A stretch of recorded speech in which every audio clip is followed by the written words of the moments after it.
Alors, vous avez enregistré. Et évidemment, si j'enlève l'œil en face du calque écrété, je ne vois plus que les trous. Ben, je ne vois plus que ce qui bouche les trous, en fait, en dessous. C'est logique, c'est un peu moche. Ah, ce qui est drôle aussi, c'est d'enfoncer la touche Alt et cliquer sur le masque. Comme ça, vous le voyez en grand. C'est très créatif. Ça peut servir d'afficher un masque de fusion en grand comme ça avec la touche Alt en cliquant sur lui.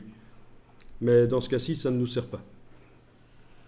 Bon, il nous reste, si on veut, il nous reste à supprimer les tâches et le cadre qui est là autour.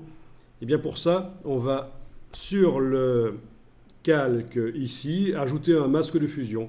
Donc il va y avoir les pixels qui vont être rendus transparents de deux manières différentes sur ce calque. Par la manière des curseurs d'écrêtage, des options de fusion, et par aussi un masque de fusion qu'on va ajouter là.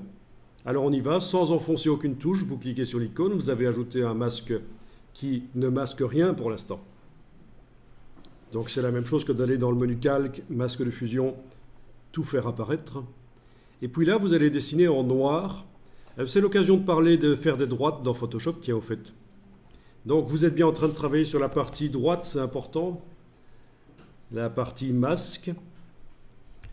Alors regardez, je prends donc le pinceau et je vais dessiner en noir, toujours vérifier, normal 100%. Je clique là, et sans enfoncer la souris, je vais à l'autre extrémité ici. Touche majuscule, je la garde enfoncée, je clique. Touche majuscule, je la garde enfoncée, je clique. Ça fait des droites. Ben oui, faire des droites avec le pinceau dans Photoshop, c'est majuscule clic. Donc c'est clic au début de la droite et majuscule clic à la fin. Ah, tiens, il en reste un peu là. Voilà. Donc j'ai fait une droite noire tout autour, rapidement. Puis, avec le pinceau, sans enfoncer aucune touche, je vais passer sur les tâches. Et voilà. Avec un pinceau plus ou moins gros, suivant que je suis plus ou moins près de la bestiole, bien sûr.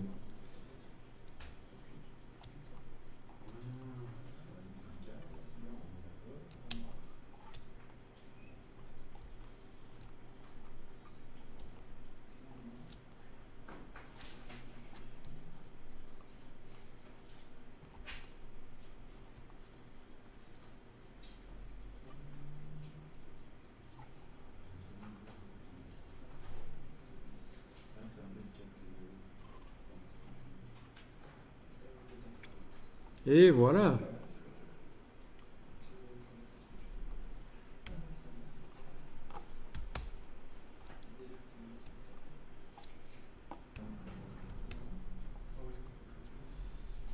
Si je compare avec l'original, ça va quand même être assez impressionnant le travail qui a été fait et ça n'a pas pris énormément de temps. Donc techniquement, ce genre de choses, on pourrait traiter une dizaine de dessins par heure, hein, sans problème, en faisant les choses à la chaîne.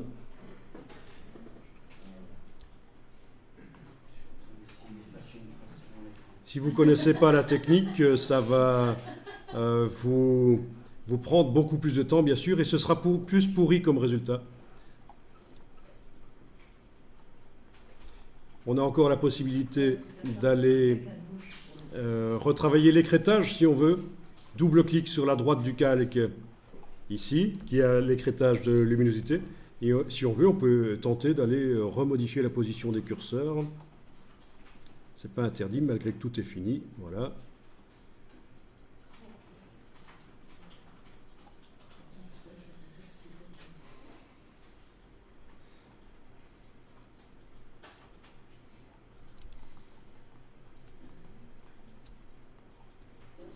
Bon, ceci dit, je ne vous ai pas tout dit parce qu'on peut encore améliorer le processus en prenant comme référence la couche rouge, verte ou bleue plutôt que les trois couches en même temps.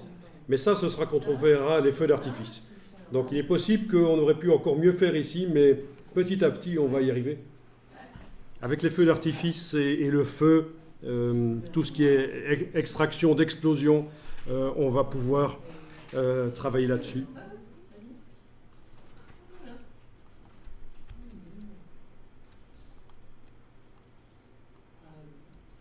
Bon, ben essayez d'aller chercher un décor.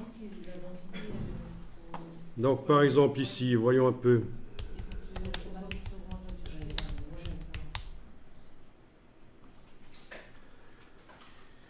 N'importe quoi, ce que vous voulez. Bon, essayons là-dessus. Une poêle. Ah, une poêle, c'est pas mal, oui.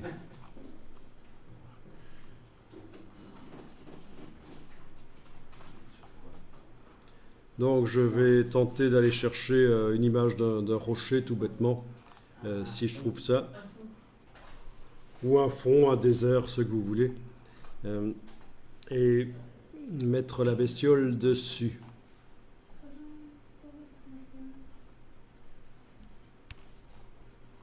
Bon.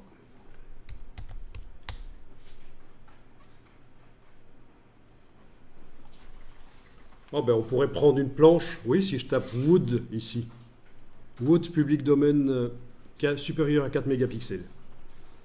Ben, je vais prendre une planche et je vais la mettre en perspective éventuellement. Ben, regardez, vous allez tester après si vous voulez. Ok, je fais apparaître la planche. Il y en a plein qui sont en libre accès, des planches, des textures de planches. Il y a d'ailleurs des graphistes qui se font passer pour des fous quand ils sortent de chez eux avec un appareil photo parce qu'ils photographient des matières, des choses bizarres. Bon, il n'a pas l'air d'arriver mon bois. Je vais en prendre un autre.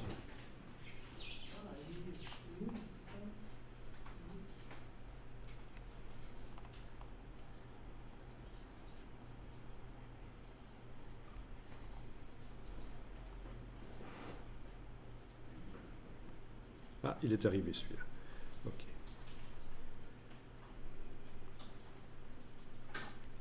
Ok. Eh ben, je vous montre rapidement. Je vais ici fermer l'image JPEG originale, j'en ai plus besoin.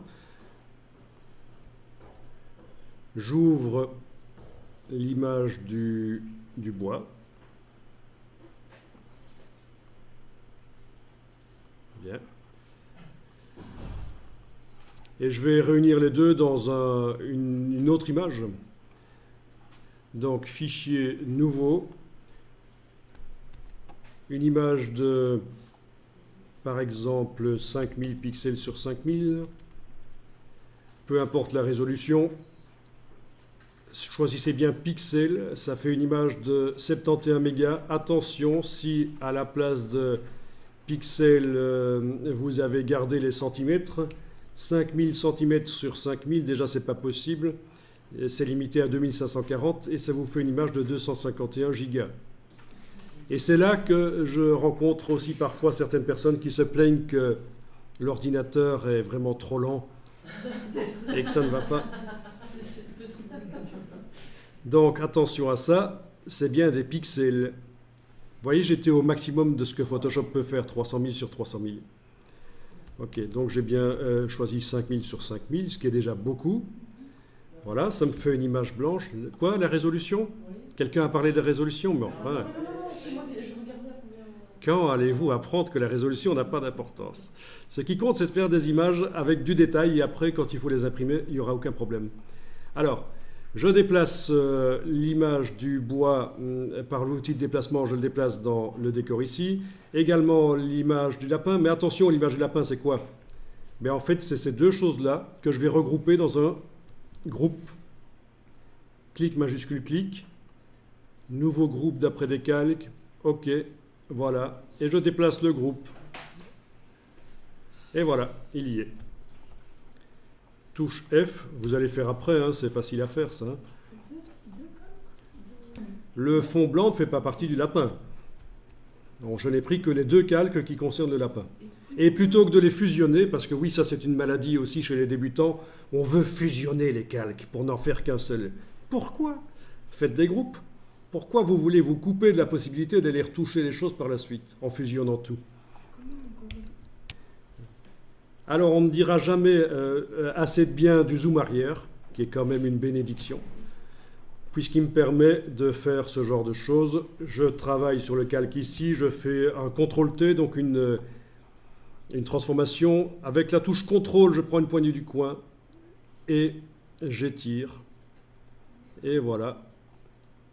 Et ça, si vous n'avez pas zoomé en arrière, c'est Tintin, vous n'arriverez pas à le faire, parce que les poignées, vous n'arriverez pas à les mettre assez loin. Voilà. Voilà le genre de choses qu'on peut faire. Ici, sans enfoncer aucune touche, si la touche majuscule, j'agrandis. Voilà. Bon, je ne vais pas aller plus loin, mais vous avez vu qu'au départ d'un plancher, d'un bête plancher qui était photographié pas en perspective, ben, je peux le mettre en perspective. Bon, il est possible qu'au niveau des clous, il y ait des choses bizarres. Quelqu'un qui a un peu l'œil va voir que c'est pas tout à fait normal. Voilà.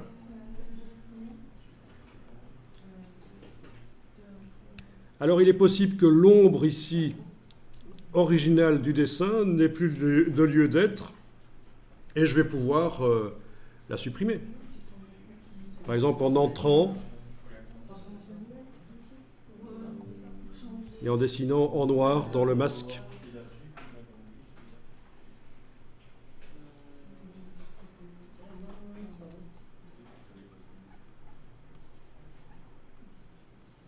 Avec une brosse floue, voilà. Oui, donc tu dis que quand tu enlèves l'œil en face du calque du bois, tu as une ligne, mais moi aussi je l'ai. Alors où je vais aller dans le masque de fusion ici, parce que c'est certainement dans le bord du dessin original. Dans le masque de fusion ici, avec le pinceau en noir, qu'est-ce qui se passe si je passe sur la ligne? Ben, elle s'en va. Donc clic, majuscule clic, voilà. C'est typique ça, hein. Il reste parfois le bord de l'image. Et voilà. Alors, bon, donc ici, ben, dernière chose que je vais faire, il y a plein de choses qu'on peut encore faire, bien sûr, mais je vais rapidement faire les choses. Vous vous doutez bien que au-dessus du plancher, je vais aller créer un calque vide sur lequel je vais prendre un pinceau flou que je vais aller aplatir par la palette des formes. Ah tiens, cette fois-ci, ça marche mieux. Ok. Hier, ça foirait un peu l'affichage. Ok, clic, et voilà. Et... oui, ça c'est l'ombre. Voilà. Et je vais dupliquer autant de fois qu'il faut ce truc, ce calque. Voilà. 1, 2, 3. Ok. Donc une des ombres, je la mets ben, sous le lapin, je mets l'autre aussi, il va falloir que je gère l'opacité. Bon, ceci dit, pour ce genre de bestiole, j'aurais pu aussi dessiner l'ombre au pinceau.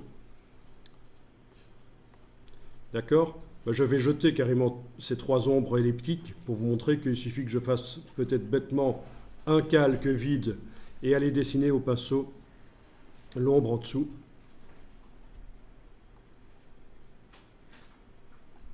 Voilà, ce genre-là. Voilà, modifier l'opacité. Transformer éventuellement. Transformation de l'ombre. D'accord?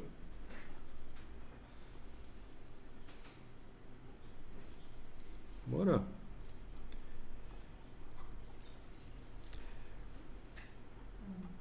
Aller retravailler, hein, c'est... En dessinant en noir sur le calque, ben, ça n'apparaît pas noir parce que l'opacité, je l'ai mise à 52%. S'il faut gommer, je vais prendre la gomme avec une brosse à bord floue et aller gommer. Ouais, je ne vais pas commencer à mettre un masque de fusion là-dessus pour qu'une partie de l'ombre n'apparaisse pas. Je vais carrément gommer directement. Ce n'est qu'une ombre. Hein. Enfin, vous voyez le principe ici, une création d'ombre. Ça devient un peu du dessin en fait là. Là, évidemment, on est d'accord que ça devient un peu du dessin et ça demande d'avoir un peu l'œil.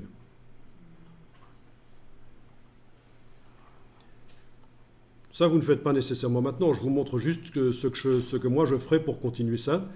Au-dessus du groupe ici du lapin, je mettrai un calque de réglage de type courbe. Menu ici courbe, voilà. Un calque de réglage de type courbe qui est venu au-dessus du groupe. Je mets 2 points pour régler le contraste. Voilà, on voit que ça modifie le contraste du lapin, mais aussi du sol. Et donc, je vais dire, tiens, je voudrais écréter le calque qui n'agisse que sur le groupe. Donc j'enfonce la touche Alt, je positionne le pointeur entre les deux, sans bouger la souris, je clique. On a un calque de réglage qui n'agit que sur le groupe. C'est-à-dire, il n'y a que le lapin qui subit le réglage. Comme ça, je peux aller modifier un peu le contraste pour récupérer, parce que le scan original était peut-être un peu fadasse.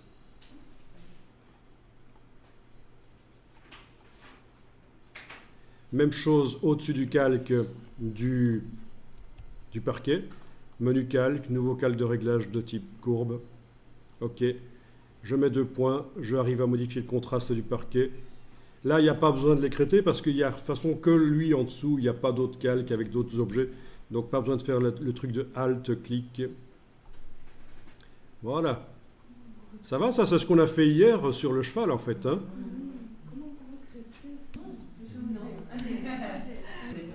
C'est ce qu'on a fait sur le cheval hier en fait ça. On avait fait un réglage sur le décor et un réglage sur l'objet, sur le cheval en fait. Hein. Et alors ici, vous vous souvenez qu'on avait mis un 3e calque de réglage de type courbe, un 3e calque qui n'est pas écrété et qui va agir sur tout. Il agit sur tout, ce dernier calque que je viens de mettre là au-dessus, et son but est d'unifier encore plus les deux mondes, du parquet ici et du lapin, dans un réglage. Et n'oubliez pas qu'on peut aussi modifier la quantité de couleurs. Voilà.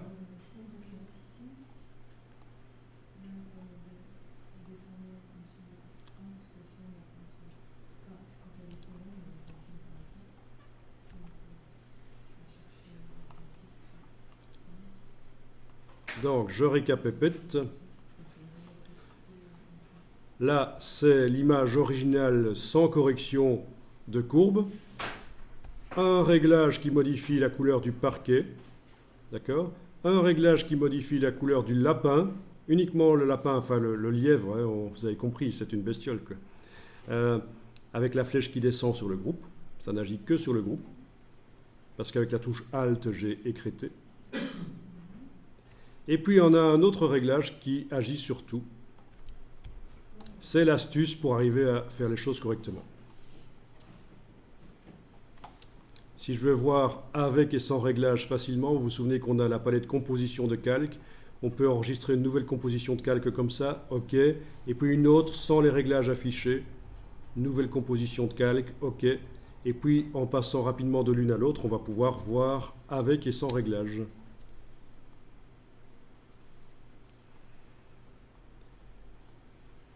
D'accord.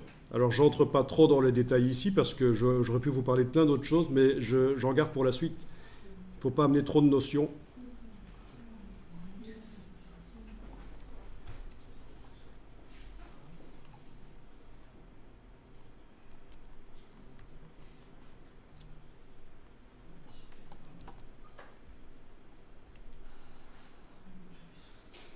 Ah oui, c'est malin ça. Si je veux transformer le lapin pour le faire plus grand ou plus petit, il faut évidemment que je mette l'ombre avec. Sinon, ça complique tout. Donc, j'active le groupe et son ombre et je fais un nouveau groupe avec. Et c'est ce super groupe qui contient le groupe du lapin et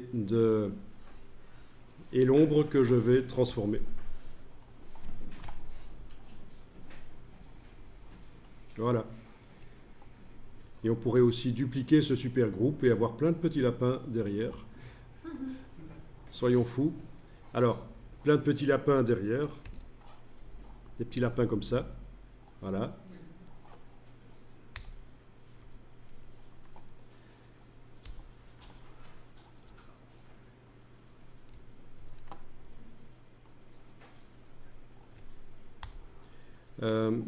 Pour qu'ils soient bien derrière, il faut que je les mette réellement physiquement derrière l'autre groupe. Ces copies. Voilà.